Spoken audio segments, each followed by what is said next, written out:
Assalamualaikum warahmatullahi wabarakatuh. Balik lagi di channel YouTube Hadi Al-Bulaki.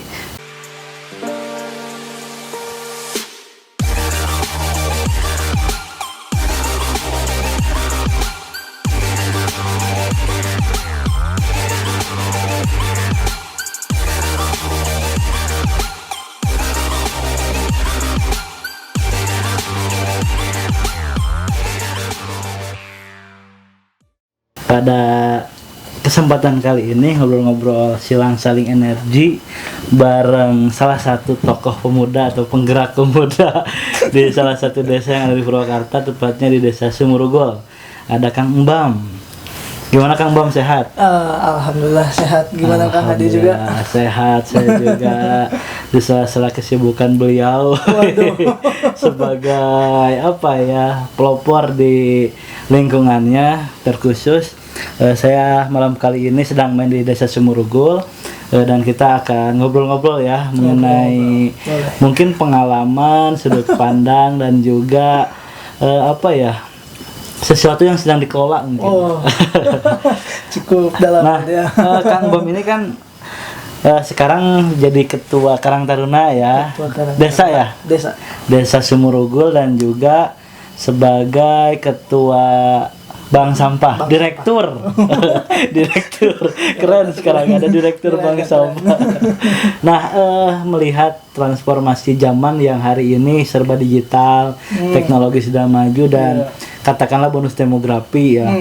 Kalau bonus demografi berarti berbicara di usia produktif yang banyak gitu ke depan.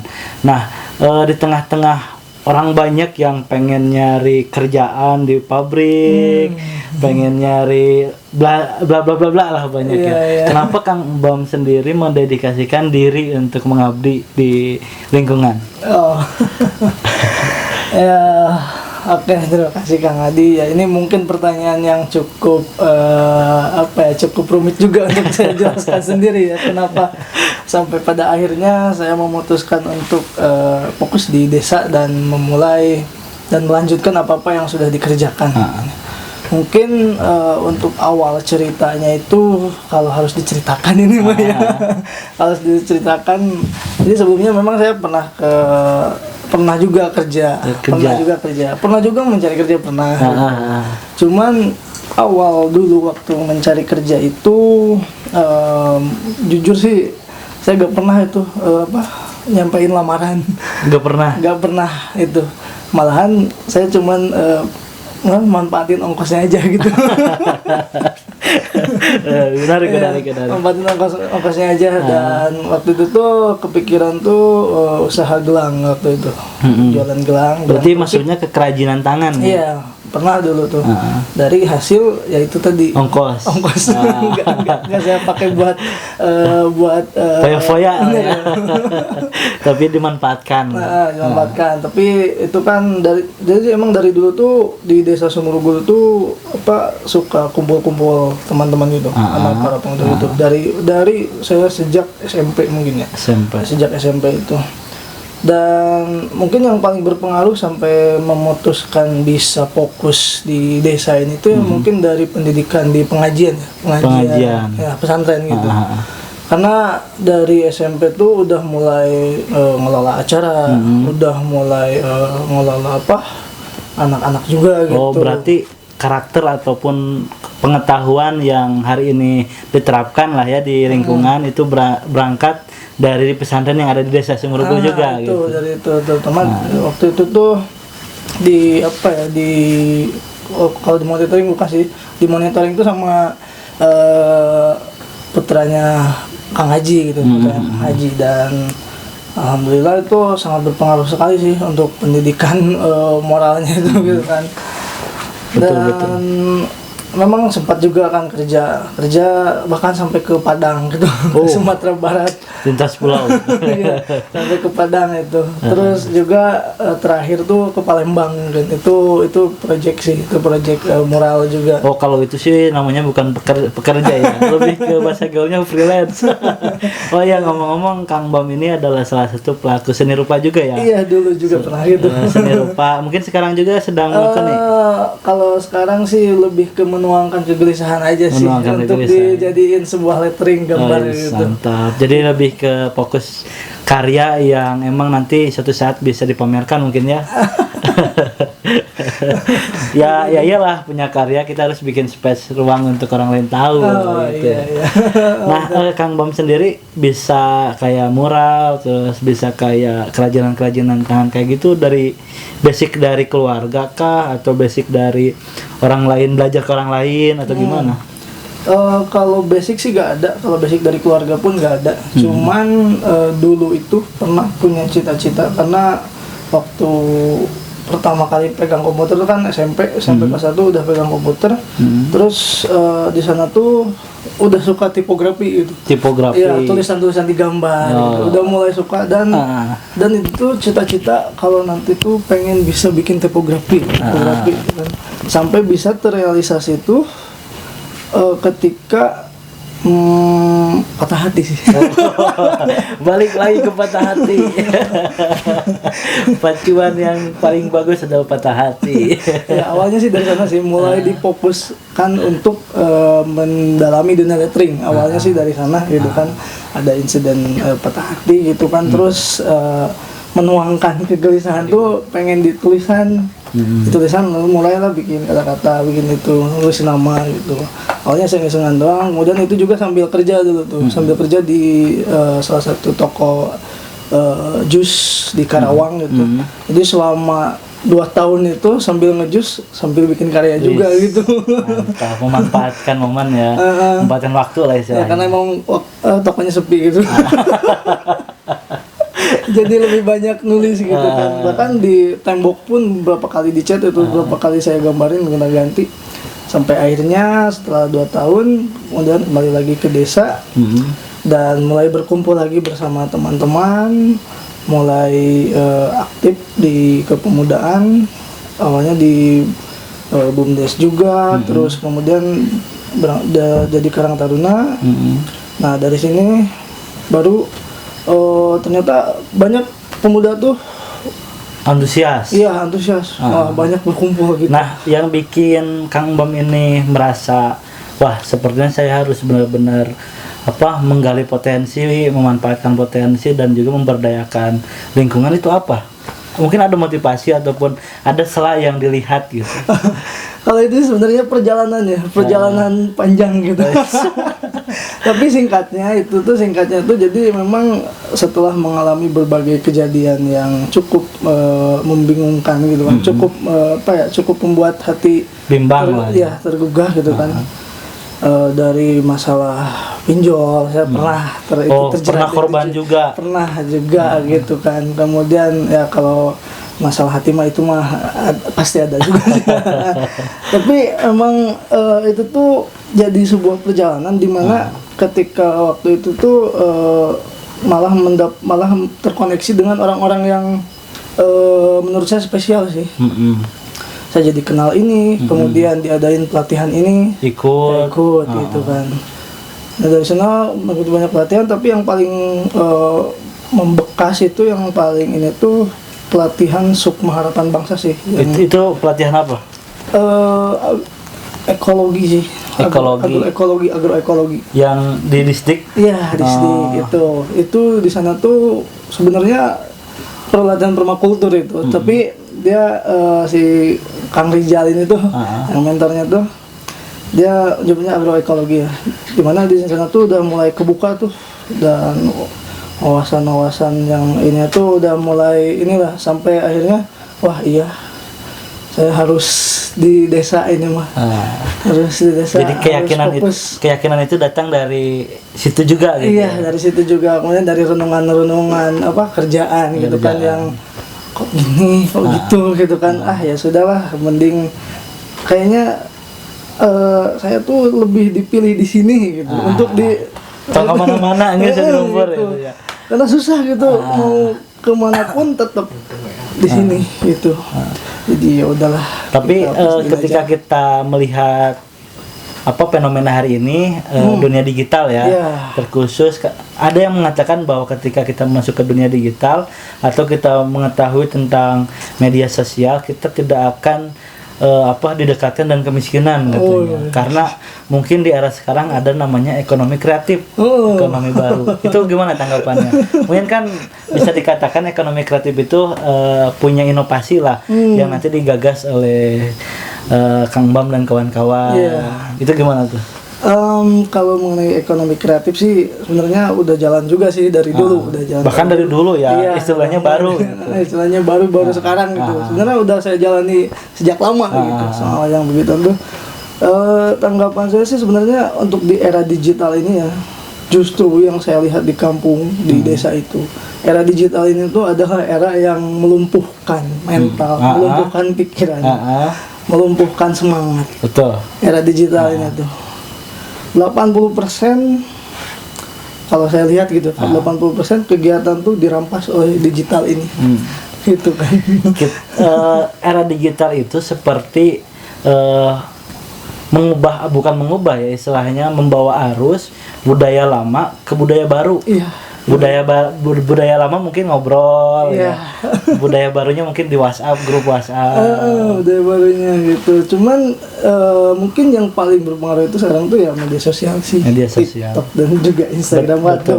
Itu sangat merampas banget waktu yang saya lihat gitu kan. Karena ketika kita tekun di Instagram juga, kita buka Instagram gak setengah jam loh. Saya yakin bakal lebih.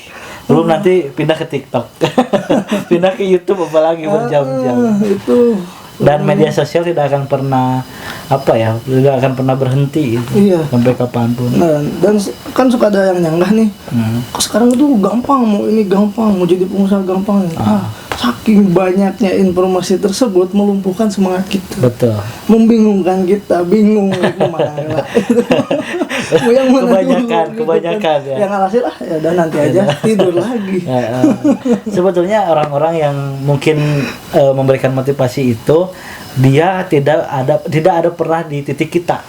Bisa jadi. Maksudnya dia itu udah punya privilege atau punya hak yang memang udah dibangun sama orang tuanya, atau orang tuanya kaya, atau memang sudah direncanakan oleh orang tuanya sehingga relasinya harus A B C D gitu. Bisa gitu jadi sih gitu. Nah, untuk program mungkin yang Kang Bam lakukan di desa-desa, ngapain aja sekarang? Untuk sekarang sih karena memang di waktu-waktu kebelakang banyak banget program yang masuk. Kita coba saring, kita coba musyawarahkan, yang alhasil kita mengerucut pada 2 program ya. Itu pengembangan perpustakaan sama pengembangan bank sampah. Jadi 2 ini yang sedang kita fokuskan. Akhir tahun ini mau kita bereskan bank sampah. Artinya bereskan itu kan Bank Sampah udah 2 tahun nih. udah 2 tahun Bank Sampah Sumbergul itu. Udah berdirinya lumayan lama gitu kan, dan mungkin bukan saya yang penggagasnya gitu tapi gak apa-apa karena memang udah koordinasi dan menyerahkan saya bisa melanjutkan karena memang sejalan dengan prinsip yang sedang saya anut sekarang gitu. Itu. Jadi programnya tuh beres tahun ini kita targetkan si bank sampah bisa rapi, kemudian di gudang pun bisa rapi juga, pokoknya perapihan bank sampah sih. Nah, untuk bank sampah ini si sampahnya itu kan nanti dipilah ya. Apakah dibuat kreativitas lagi sama teman-teman pemuda atau emang dijual? Nah, itu masuk program juga sih sebenarnya. Jadi kan di bank sampah itu kan memang ada guna ulang, ada daur ulang, kemudian ada juga daur ulang gitu kan. Nah itu tuh jadi memang bank sampah tuh harus ada produk sebenarnya, harus menghasilkan produk gitu kan, entah itu dikreasikan atau digimana kan. Tapi untuk sekarang itu kita baru jadi misalnya jadi penampung pengelola untuk disalurkan sebagaimana mestinya gitu kan, daripada berserakan di selokan, daripada berserakan di halaman rumah gitu kan, lebih baik dikumpulkan disetorkan ke bank sampah. Yang penting kita menyelamatkan dulu lingkungan. Iya, yang penting yang penting nggak terbuang ke TPA, yang penting nggak terbuang ke sungai gitu. karena Sumurugul ini adalah tonggo dan imbasnya adalah kota. Kota gitu. Kalau dari sininya kotor ya, mau gak mau ke bawahnya pasti kotor. Makanya harus mendukung gerakan-gerakan yang dilakukan oleh teman-teman di daerah Tonggo ya. Nah, terlebih dari tadi Bang Sampah, pasti dong di Karang Taruna ada juga kegiatan atau programnya. Nah, iya. Apa nih? Sebenarnya sih 2 program itu adalah program Karang Taruna. Masuk lah ya. Iya, karena untuk sekarang itu orang-orangnya masih itu aja. Iya. Gitu. Jadi ya kita bagi-bagi tenaga, bagi-bagi waktu. Betul. Karena kan wadah seperti Karang Taruna kan emang menasional ya. Terus juga kayak perpustakaan, terus Bang Sampah itu istilahnya baru lah. Bahasa baru lah ya. Meskipun udah lama gitu. Lagi tren juga, jadi semangat teman-teman di desa yang lain gitu. Dan desa Sumurugul ini harus menjadi contoh gitu untuk teman-teman yang ada di desa lain karena progres banget. Nah, melihat dari perspektif Kang Bam lagi nih, mengenai hari ini kan bisa dikatakan ya, anak-anak generasi sekarang kita tidak mengenal tentang permainan tradisional. Kalau di desa Sumurugul ada gak? Untuk permainan tradisional masih ada. Masih ada. Misalkan ngadu panggal, kolecer, layangan, bebeltokan, kemudian gala santang. Masih ada. Tapi itu tuh sekarang itu yang nggak terlihat itu musimnya. Kalau dulu kan ada musim. Iya, kalau dulu kan kelihatan nih abis musim layangan panggal. Kemudian panggal mulai sepi, lanjut ke kolecer. Kolecer mulai sepi, lanjut ke blok-blokan gitu, terus berputar. Jadi ketika itu tuh memang dulu tuh suka ada 1 orang atau 2 orang yang mana diinisiasi oleh orang tuanya. Jadi orang tuanya bikin panggal misalkan. Tapi setelah beres layangan mulai sepi nih. Si orang tua ini bikin panggal. Awalnya cuma 1 gitu. Jadi membuat semuanya ramai gitu. Jadi tren, jadi musim. Tapi sekarang tuh enggak gitu. Sekarang tuh bisa dibilang cuman ini doang gitu, anak-anak tuh tidak meresapi permainan itu gitu. Jadi paling cuman ini doang lah, selewat doang gitu. Balik lagi ke HP karena gara-gara pandemi kemarin. Itu sebenarnya Mobile Legend. tantangan paling besar di desa itu pokoknya digitalisasi itu menjadi menjadi musuh sebenarnya. Untuk di desa-desa ya, kalau tidak dimanfaatkan dengan baik, tidak diarahkan dengan baik gitu, itu menjadi sebuah tantangan sih sebenarnya ke depannya juga. Nah makanya mungkin peran-peran dari anak muda, terkhusus ya orang tua ya untuk anak-anak itu sangat penting dalam mengawasi anak-anaknya untuk menggunakan gadget atau handphone ya. Karena dari handphone itu adalah seperti remote digital ya. Kalau kita ngetiknya tentang negatif, keluar negatif semua. Kalau kita tentangnya misal tutorial ngelukis, keluar banyak gitu. Dan itu kembali lagi kepada orang tua atau lingkungan yang memang berdampak baik lah gitu. Dan teman-teman harus menjadi pacuan juga ketika melihat gerakan-gerakan yang dibangun oleh teman-teman pemuda desa Sumurugul ini.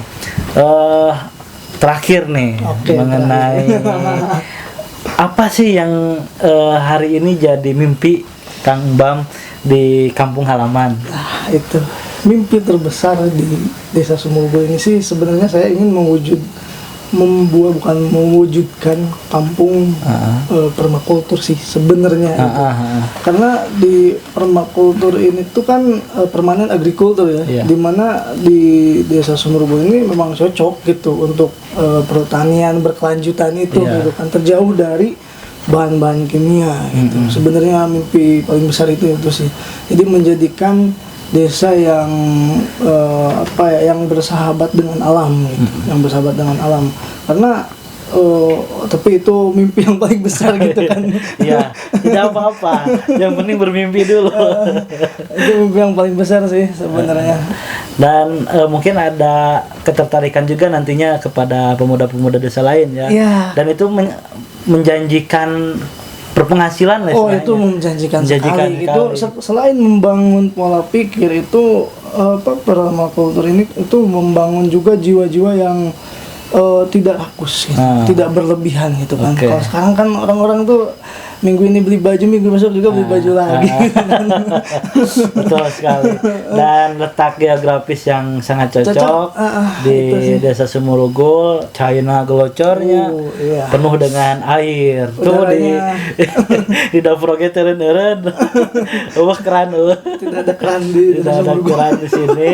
Terus pesawahan juga subur ya, tanaman subur, lingkungan dan kearifan lokalnya terjaga ya. Insya Allah. Terjaga karena kan memang masih ada kayak permainan kayak tadi tradisional.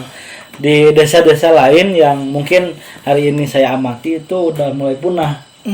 Mungkin karena tadi teh ya tidak ada regenerasi yang mewarisi permainan itu. Iya, Misal bisa misal di Desa Sumurugul ini nih, teman-teman dari pemuda kayak Kang Bam, Kang Ridwan itu tidak mengajarkan lagi permainan tradisional itu.